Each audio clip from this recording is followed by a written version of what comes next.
अगर आप उन चीजों पर जरूरी अटेंशन नहीं देते हैं जो आपका टाइम लेती हैं, तो जितना टाइम उन्हें देना चाहिए वो उससे ज्यादा टाइम लेंगी।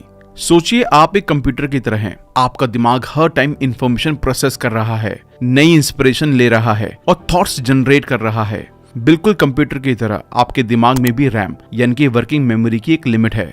जब आपके दिमाग की रैम भर जाती है तो वो स्लो हो जाता है और कम एफिशिएंट हो जाता है। यही होता है जब आप हर टाइम उन सभी चीजों के बारे में सोच रहे हैं जो आपको करने की जरूरत है।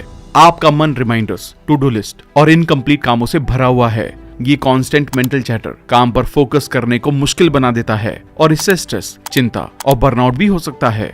जेम्स एलन की लिखी हुई बुक गेटिंग थिंग्स डन आपके दिमाग के लिए एक सिस्टम अपग्रेड की तरह है। ये आपके थॉट्स और कामों को कैप्चर करने, ऑर्गेनाइज करने और प्रोसेस करने का फ्रेमवर्क प्रोवाइड कराती है। सिस्टम को फॉलो करने से आप अपने दिमाग की रैम को फ्री कर सकते हैं और ज्यादा प्रोडक्टिव बन सकते हैं। इस बुक में ऑथर हमें स्ट्रेस लाइफ जीने के तरीकों के बारे में बताते हैं। ऑथर बताते हैं कि जब हमारा माइंड क्लियर होता है और हमारे थॉट सिस्टमेटिक होते हैं, तभी हम स्ट्रॉन्ग प्रोडक्टिविटी हासिल कर सकते हैं और अपनी क्रिएटिव पावर को बढ़ा सकते हैं।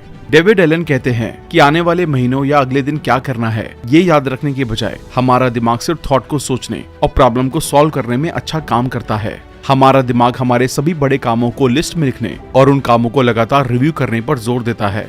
मतलब हमारा दिमाग एक प्रोजेक्ट मैनेजमेंट सिस्टम है। बुक को आसानी से समझने के लिए हम इस बुक को 15 चैप्टर में डिस्कस करने वाले हैं। लेकिन अगर आप हमारे चैनल पर पहली बार आए हैं तो इमीडिएटली चैनल को सब्सक्राइब जरूर कर दें, ताकि आप हमारे इस मिशन का हिस्सा बन पाएं, जहां हमारा गोल किताबों के जरिए करोड़ों लोगों की जिंदगी को बदलना है। हमारी वीडियोस कभी कभी थोड़ी लंबी हो सकती है, क्योंकि हम बुक और कंटेंट की क्वालिटी पर कभी भी कॉम्प्रोमाइज नहीं करते। इसलिए वीडियो को एंड तक देखना बहुत जरूरी है। तो चलिए फिर शुरू करते हैं। एक नई रियलिटी के लिए एक नई प्रैक्टिस। आमतौर पर हमारे आसपास बहुत से दूसरे काम और डिस्टर्बेंस होते हैं। ऐसे में क्लियर माइंड के साथ काम करने के लिए ये करें। उन सभी चीजों को क्लियर करें जिन्हें करने की जरूरत है। सभी इनपुट्स के बारे में पहले से डिसीजन लेकर आगे बढ़े। सभी जरूरी चीजों को एक साथ करें। आपको अपने दिमाग में कुछ भी फालतू की बात ना रखने की आदत डालनी होगी, और ऐसा करने का तरीका अपने टाइम, इंफॉर्मेशन और प्रायोरिटीज को मैनेज करने के साथ ही आपको अपने सभी कामों को ठीक से मैनेज करना होगा। आपको ध्यान रखना होगा कि आप अपने टाइम के साथ क्या करते हैं और अवेलेबल इन्फॉर्मेशन के साथ क्या प्रोडक्टिव करते हैं। ज्यादातर लोग इन रीजन की वजह से एक चीज के लिए कमिटेड नहीं हो पाते। क्लैरिटी की कमी, अपनी अगली प्लानिंग का पता ना होना और एक एक्शन लेने के बाद अगर जरूरत हो तो जरूरी चेंजेस के लिए रेडी ना रहना। अगर आप कमिटेड रहना चाहते हैं तो इन मेथड्स को अपनाएं। जो चीज आपके गोल के लिए जरूरी है उसे सोचें और उस पर ध्यान दें। बाकी चीजों को जितना हो सके इग्नोर करें। आपको अपने नेक्स्ट मूव्स के बारे में पूरी क्लैरिटी होनी चाहिए, इसलिए उन्हें पूरा करने की अच्छी प्लानिंग बना लें। एक बार जब आप उन सभी एक्शंस को डिसाइड कर लेते हैं जो करने हैं, तो उनके रिमाइंडर्स रखने चाहिए, ताकि आप टाइम टाइम पर उन्हें देखकर पूरा कर सकें। इसके अलावा आपको उन फाइनल गोल्स को लिखना होगा जो आप हासिल करना चाहते हैं, ताकि रिजल्ट को पाने के लिए वो आपको आगे बढ़ाने का काम करे। ऑथर कहते हैं कि ये चीजें हॉरिजॉन्टल फोकस के बराबर हैं, इसलिए इन्हें करने के लिए कमिटेड रहें। अपने वर्कफ्लो को मास्टर करने के लिए 2 स्टेप्स। पेंडिंग कामों पर ध्यान दें। ऑब्वियस बनाएं कि हर चीज का क्या मीनिंग है और इसे करने के लिए क्या करना चाहिए। पहले स्टेप में उन सभी चीजों को इकट्ठा करना है जो पेंडिंग है। इसके लिए आप अपने paper note, note apps, voice recording और ईमेल की हेल्प ले सकते हैं। पेंडिंग चीजों को कैप्चर करने के 3 तरीके हैं। अभी जो भी चीज पेंडिंग मिलती है उस पर काम करने के बारे में ना सोचें, अभी बस उन्हें कलेक्ट करना है। इन अलग अलग चीजों को एक जगह पर नोट डाउन करने के लिए एक नोटपैड लेकर बैठें। जो पेंडिंग चीजें काम की हैं उन पर ध्यान दें और बाकी को अपनी प्रायोरिटी लिस्ट से हटा दें। अगले स्टेप में आगे बढ़े और बड़ी पिक्चर से छोटी पिक्चर तक को इन 5 होराइजन स्टेजेस में देखें। होराइजन 5 इस स्टेज पर अपने पर्पस और लाइफ के प्रिंसिपल्स को देखें, जैसे आप वो काम क्यों कर रहे हैं या दुनिया में रहने का आपका क्या पर्पस है। होराइजन 4 इस स्टेज पर फ्यूचर में अपने 5 साल के बाद के विजन को क्लियर करें। होराइजन 3 देखें अब से 1-2 साल बाद आप अपनी पर्सनल और प्रोफेशनल लाइफ के डिफरेंट एरियाज में क्या एक्सपीरियंस करना चाहते हैं। होराइजन 2 अब अपनी लाइफ के इंपॉर्टेंट एरिया जैसे हेल्थ, वेल्थ और रिलेशनशिप में अगले 1 साल में जो पाना चाहते हैं उनकी लिस्ट बनाएं और टाइम टाइम पर उसे देखते रहें। होराइजन 1 इसमें ऐसे शॉर्ट टर्म रिजल्ट्स लिखें जिन्हें आप अगले 6 महीने के अंदर हासिल करना चाहते हैं। ग्राउंड अब अपने बड़े और मिड लेवल के गोल्स को देखते हुए उन सभी कामों की लिस्ट बनाएं जो आपको अभी करने की जरूरत है। माइंड काम को कैसे कंप्लीट करता है। किसी भी काम को पूरा करने के लिए हमारा माइंड इन 5 स्टेप से गुजरता है। पर्पस और प्रिंसिपल्स को डिफाइन करना, रिजल्ट्स का पता होना, ब्रेनस्टॉर्मिंग, ऑर्गेनाइजिंग, एक के पूरा होने के बाद अगले काम की पहचान करना। रिएक्टिव प्लानिंग मॉडल कहता है सबसे पहले एक्शंस लें, फिर चीजों को सिस्टमैटिक करने की कोशिश करें, फिर ब्रेनस्टॉर्मिंग करें, उसके बाद रिजल्ट्स को इमेजिन करें और आखिर में पर्पस और प्रिंसिपल्स की तरफ ध्यान दें। क्योंकि एक्शन लेते लेते आने वाली सिचुएशन के बारे में ज्यादा इफेक्टिव तरीके से सोचने से चीजें जल्दी, बेहतर और ज्यादा सक्सेसफुली हो सकती हैं। इसके बाद अपने पर्पस और प्रिंसिपल्स को डिफाइन करें। खुद से पूछें, ये काम क्यों करना जरूरी है, क्यों करना चाहिए। पूछने के कई फायदे हैं, जैसे ये सवाल आपकी सक्सेस को क्लियरली डिफाइन करता है, ये गोल ओरिएंटेड डिसीजन लेने वाला माइंडसेट बनाता है। इससे आप ये देखते हैं कि अभी अवेलेबल रिसोर्सेज के साथ कैसे उस गोल को पाया जा सकता है। हम अंदर से इंस्पायर होने लगते हैं। ये फोकस को बढ़ाता है। अपने गोल तक पहुंचने के ऑप्शन को नोटिस करने के लिए हमारे माइंडसेट को एक्सपैंड करने लगता है। बहुत से लोग डिजायर रिजल्ट्स को इमेजिन करने से खुद को तब तक रोकते हैं जब तक कि कोई उन्हें तसल्ली नहीं दिला देता कि वहां कैसे पहुंचा जाए। जबकि रियलिटी ये है कि आपको अपना वाई अच्छी तरह से क्लियर करना है। बाकी हाउ या कैसे करना है के रास्ते आपका सबकॉन्शियस माइंड अपने आप दिखा देगा। इसके लिए अपने रिजल्ट को जितना हो सके रीडिफाइन करके अपने माइंड में उसकी इमेज को क्लियर करने की जरूरत है। जब तक आप अपने रिजल्ट तक ना पहुंच जाएं, इसी तरह क्लियर करते रहें। आप पाएंगे कि जैसे ये क्लियर हो जाता है कि आपको एक्चुअल में क्या चाहिए, तो उसे पूरा करने का रास्ता कुछ ही दिनों में अपने आप मिल जाता है। जो आप जानते हैं उसे करना शुरू करें। सिर्फ टॉप फ्लोर पर चढ़ने का तरीका जान लेने से आप वहां नहीं पहुंच सकते। इसके लिए चढ़ना तो शुरू करना ही होगा। आप वहां तक की पहुंचने की जर्नी या सिस्टम को जितना मजेदार बनाएंगे, वो आपके लिए उतनी ही अच्छी तरह से काम करेगा और आपको वहां तक पहुंचा देगा।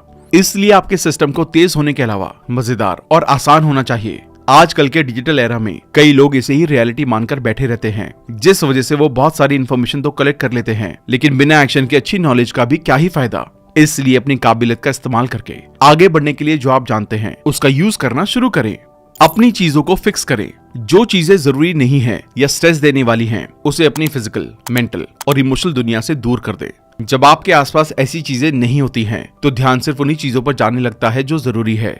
एग्जाम्पल के लिए, आपकी टेबल पर एक बुक रखी है, आपने आईपॉड हटाकर कहीं और रख दिया और वहां अब सिर्फ बुक है। मान ले कि आपको अभी बुक पढ़ने की आदत नहीं है, तो कुछ टाइम बाद आप एक न एक पेज जरूर पढ़ेंगे और धीरे धीरे बुक रीडिंग की आदत बन जाएगी, जो कि एक सक्सेसफुल हैबिट है।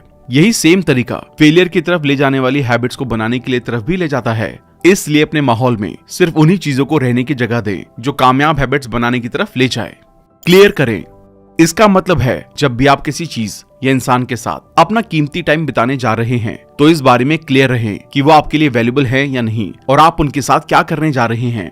हम अपना ज्यादातर टाइम इन चीजों के साथ बिताते हैं, कॉल, काम, लोगों के साथ डिस्कस करने के लिए, और फिर मोबाइल या कंप्यूटर पर। इनके साथ टाइम बिताने से पहले अपने माइंड में 3 लिस्ट बना लें। सबसे जरूरी काम क्या है, उसके बाद क्या करेंगे और सबसे एंड में क्या करेंगे। सबसे जरूरी काम को सबसे पहले करें, उसके बाद कम इंपॉर्टेंट काम पर आए। इन दोनों को करने के बाद ज्यादातर काम अपने आप पूरे हो जाते हैं। इसलिए कई बार अगली लिस्ट पर आने की जरूरत ही नहीं होगी। इसे डेली से शुरू करके वीकली और मंथली बेसिस पर करते रहें। इसी के साथ जो जरूरी काम आप दूसरों को डेलीगेट करते हैं, उसे नोट जरूर कर लें। सही बकेट सेट करें। अपने काम को पूरा करने के लिए उसे सिस्टमैटिक बना दें। सिस्टमैटिक बनाने के लिए हर स्टेप को क्लियर करें कि सबसे पहले क्या करना है, उसके बाद क्या, और इसी तरह से स्टेप्स को क्लियर करने के बाद 1-2 बार उन्हें करके देख लें। एक बार पूरी प्रोसेसिंग हो जाने के बाद आउटपुट को सिस्टमैटिक करने के लिए किसी भी एक तरीके की जरूरत होती है, जिससे कोई भी उसे आसानी से समझकर उस काम को कर सके। इसलिए ऐसा सिस्टम बनाएं। अपने इस सिस्टम स्टेप्स की लिस्ट में इन 7 चीजों को शामिल करें जिन पर आपको नजर रखनी होगी। फाइनल गोल और उस तक पहुंचने के लिए छोटे छोटे माइलस्टोन गोल की लिस्ट। हर गोल तक पहुंचने के लिए जरूरी रिसोर्सेज जिन्हें आप करेंगे तो यूज करेंगे या किसी और से करवाएंगे तो उन्हें प्रोवाइड करेंगे। डेडलाइन कि हर माइलस्टोन को कब कब पूरा करना है, उनका ट्रैक रिकॉर्ड रखें। एक काम पूरा करने के बाद अगले एक्शन की लिस्ट रखें। हर दिन में कुछ टाइम ऐसा निकालें जिसमें आप अनएक्सपेक्टेड चीजों से डील करेंगे। अपने हर एक्शन को शुरू करने के लिए ट्रिगर भी बना लें। ट्रिगर्स ऐसी चीजों या छोटे इंसिडेंट्स को बनाएं जिन्हें देखते ही वो करने की याद आ जाए। एक काम पूरा होने के बाद अगला क्या करना है, इसकी क्लैरिटी के लिए इन चीजों को एक एक करके देखें। कॉल्स, ऑफिस के अगले जरूरी काम और घर के जरूरी काम। एक वेटिंग लिस्ट बनाकर इसे टाइम टाइम पर रिव्यू करते रहें ताकि ये डिटरमाइन किया जा सके कि अब आगे कोई एक्शन पेंडिंग तो नहीं है। फिर अपनी मे बी लिस्ट बनाएं। इसमें ऐसे कामों को लिखें जो आप टाइम मिलने पर शायद पूरा करेंगे और हफ्ते में 1 दिन का कुछ टाइम इनके लिए अलॉट कर दें। इन कामों को मैनेज करने के लिए आप नोटपैड या ऑनलाइन नोट में एक अलग फोल्डर बना सकते हैं। किसी भी प्रोजेक्ट को ट्रैक करते हुए पूरा करने का कोई स्पेसिफिक या बहुत अलग तरीका नहीं है। आपको भी बस ये जानने की जरूरत है कि दूसरों के पास कौन से प्रोजेक्ट या काम बाकी हैं और उन्हें पूरा करने के लिए उस टाइम किसी भी कनेक्टेड रिमाइंडर से जोड़ दें। आप इतना करें, बाकी का काम आपका रिमाइंडर और आप खुद से कर लेंगे। रिव्यू करके अपने सिस्टम को फंक्शनल रखें।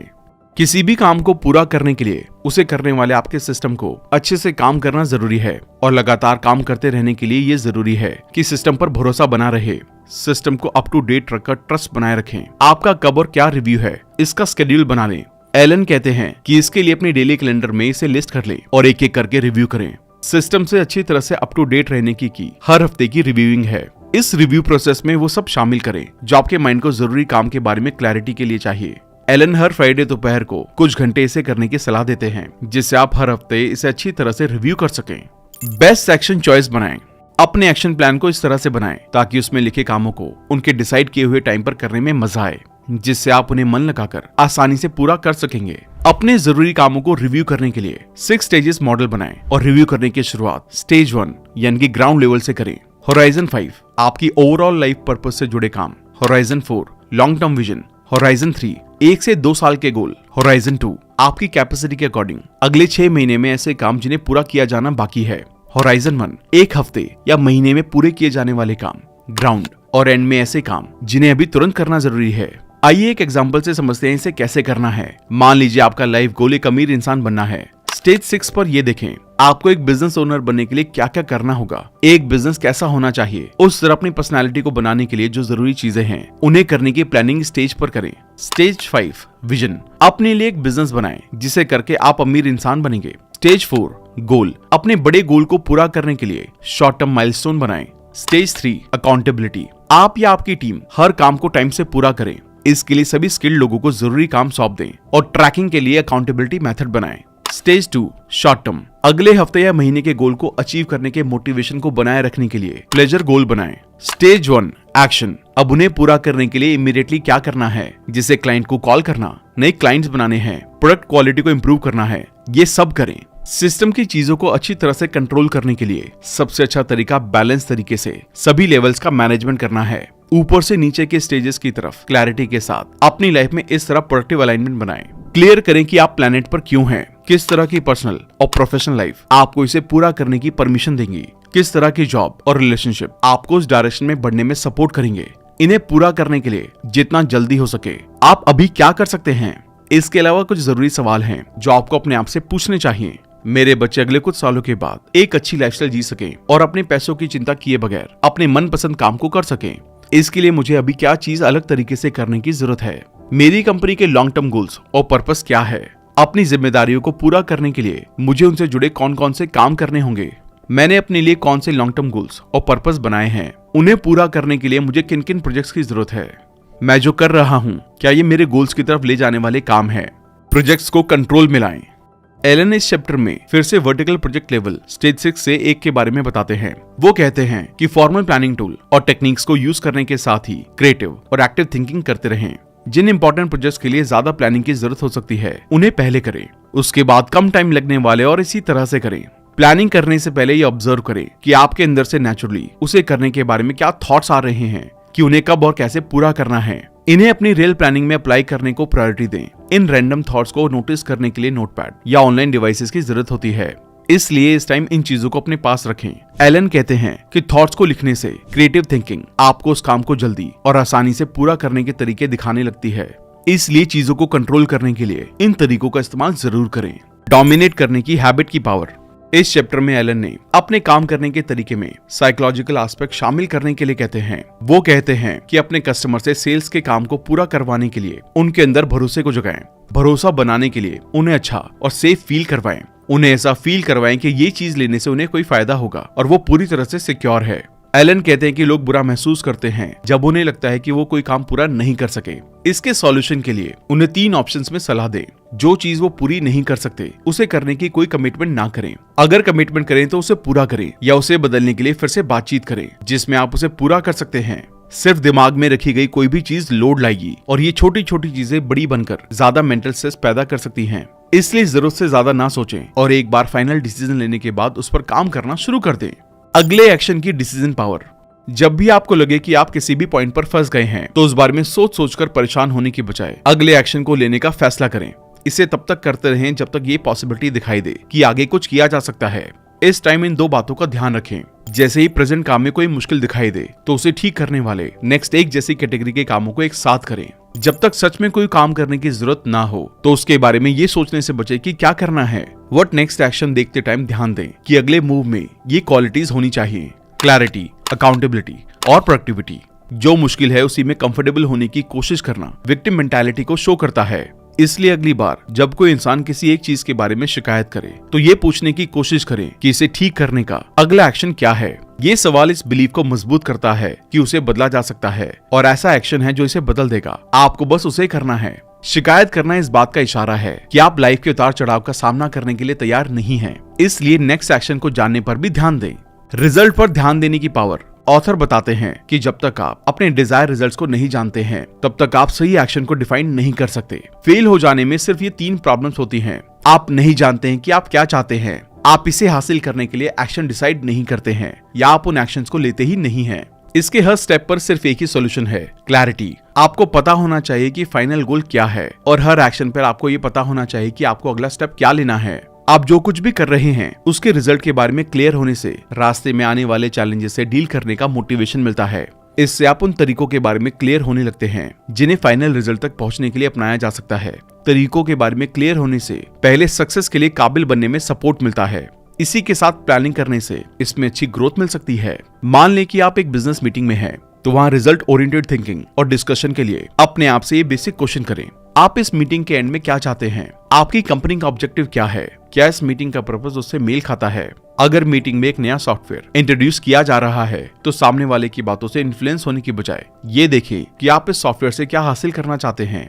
और सबसे जरूरी सवाल, आप ये मीटिंग क्यों कर रहे हैं? याद रखें, बिना क्लियर रिजल्ट या गोल की मीटिंग्स बिना मतलब के डिस्कशन की ओर ले जाती हैं। इसलिए मीटिंग से पहले उसके पर्पस को क्लियर करने की जरूरत है। इसके अलावा मीटिंग तब यूजलेस होती है जब आपके ऑब्जेक्टिव और डिजायर्ड रिजल्ट्स को पाने और डिस्कस की जा रही प्लानिंग में रियलिटी की कमी हो। इसलिए डिजायर्ड रिजल्ट्स को क्लियर करें और उस तक जाने की रियलिस्टिक प्लानिंग बनाएं।